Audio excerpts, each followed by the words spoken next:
अक्सर कांग्रेस किसी से संघर्ष कर ले तो कांग्रेस को कोई परेशानी नहीं होती।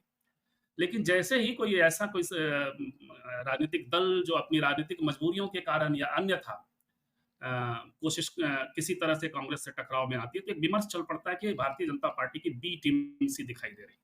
जो अखिलेश जी को भी झेलना पड़ रहा है, मायावती जी को भी झेलना पड़ा। और भी लोग जो इधर-उधर गए, ममता बनर्जी के लिए भी, नीतीश कुमार पे भी हमेशा सवाल खड़ा रहता है। तो ये क्या है? ये राजनीति की कैसी समझ है? और क्या कांग्रेस को इतना सेंटर में रख करके यदि राजनीतिक विश्लेषण होता है या राजनीतिक माहौल बनाया जाता है? इन सब पर बातचीत करेंगे। तो सबसे पहले डॉक्टर अनिल जैन से समझेंगे। हमारा पहला कोर सवाल तो यही है कि दिल को जितनी जल्दी हो दरकने से बचाने की ज़रूरत तो आप देखते होंगे ऐतिहासिक पृष्ठभूमि में भी। संजीव जी देखिए, गठबंधन के बहुत इससे पहले भी प्रयोग हुए और सबसे बड़ा प्रयोग तो 1977 में हुआ था, पहला केंद्रीय स्तर पे जो जनता पार्टी बनी थी।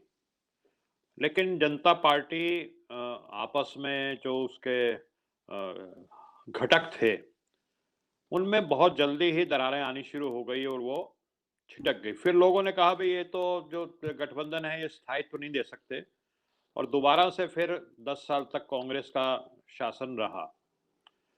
तो गठबंधन को निभाना, उसको चलाना, उसके लिए बहुत मर्यादाओं में रहना पड़ता है, उसके धर्म होते हैं, वो धर्म निभाने पड़ते हैं और एक-दूसरे को मान-सम्मान देना पड़ता है। जैसे हमारे गाँव में पंचायत होती हैं, तो पंचायत में कोई भी जब पंचायत होती है, पूरे गाँव के लोग इकट्ठे होते हैं, तो उसमें कोई गरीब भी होता है, कोई अमीर भी होता है, कोई ताकतवर भी होता है, कोई कमज़ोर भी होता है, लेकिन पंचायत में सबकी सुनी जाती है, सबको बोलने का हक होता है, सबको मान-सम्मान बराबर का मिलता है। हुँ। तो गठबंधन में भी ऐसा ही होता है, यही धर्म है गठबंधन का।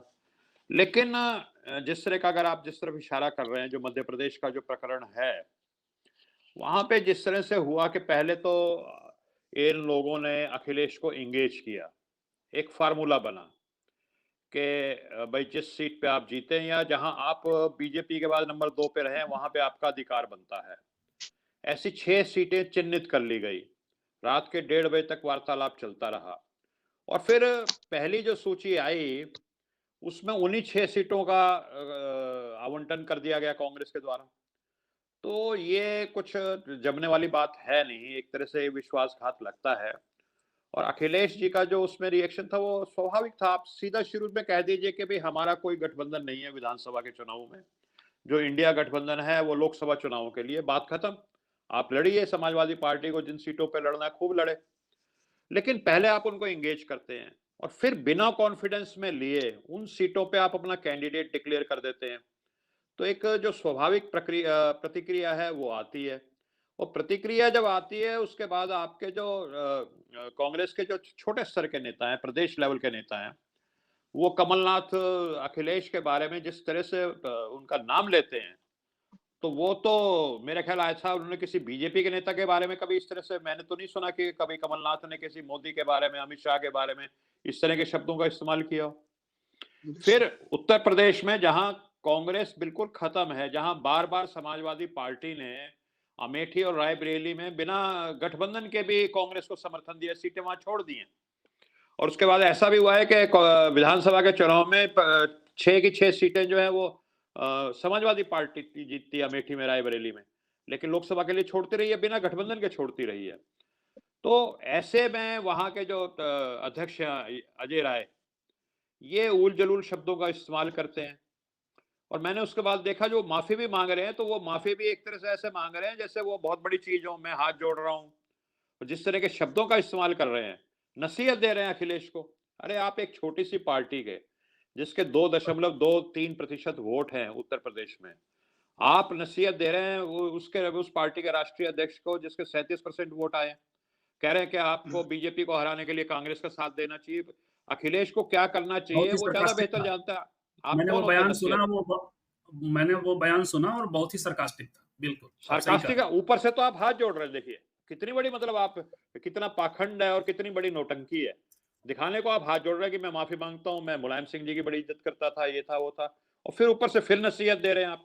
आपकी औकात क्या है? तो ये इस तरह से गठबंधन ये तो तो मैं अच्छा हुआ थोड़ा-सा शुरू में हो कुछ गया। कुछ चीज़ें आप काफ़ी लंबे समय से देखते रहिए, जो दिल धड़क रहा है और यदि इसको सिर्फ स्टेट का मैटर समझ करके छोड़ दिया गया, जल्दी से जल्दी इंटरवेन नहीं किया गया, जो केसी त्यागी जी कह रहे हैं और दूसरे लोग कह रहे हैं। आज कन्वेंशन नहीं है इनके पास, इसकी दिक्कत भी आ रही है।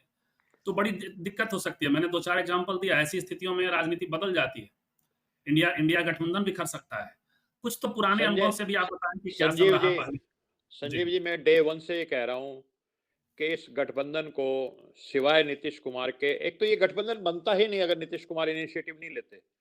जो राहुल गांधी हैं या खड़गे साहब हैं, खड़गे साहब भले आदमी हैं, राहुल गांधी बड़े भले भले आदमी हैं।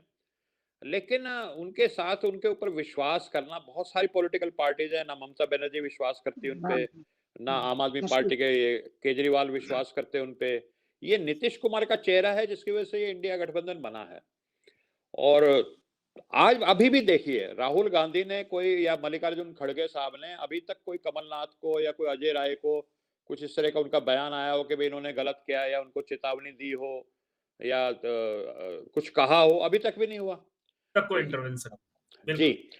तो ये लंबे समय तक ऐसे चलने वाली चीज़ें नहीं हैं, ठीक है? जी। और सबसे बड़ा जो स्टेक है वो कांग्रेस का, सबसे बड़ी पार्टी वो है। और नीतीश कुमार जी को अब तक भी डिक्लेयर नहीं किया एज़ कन्वीनर।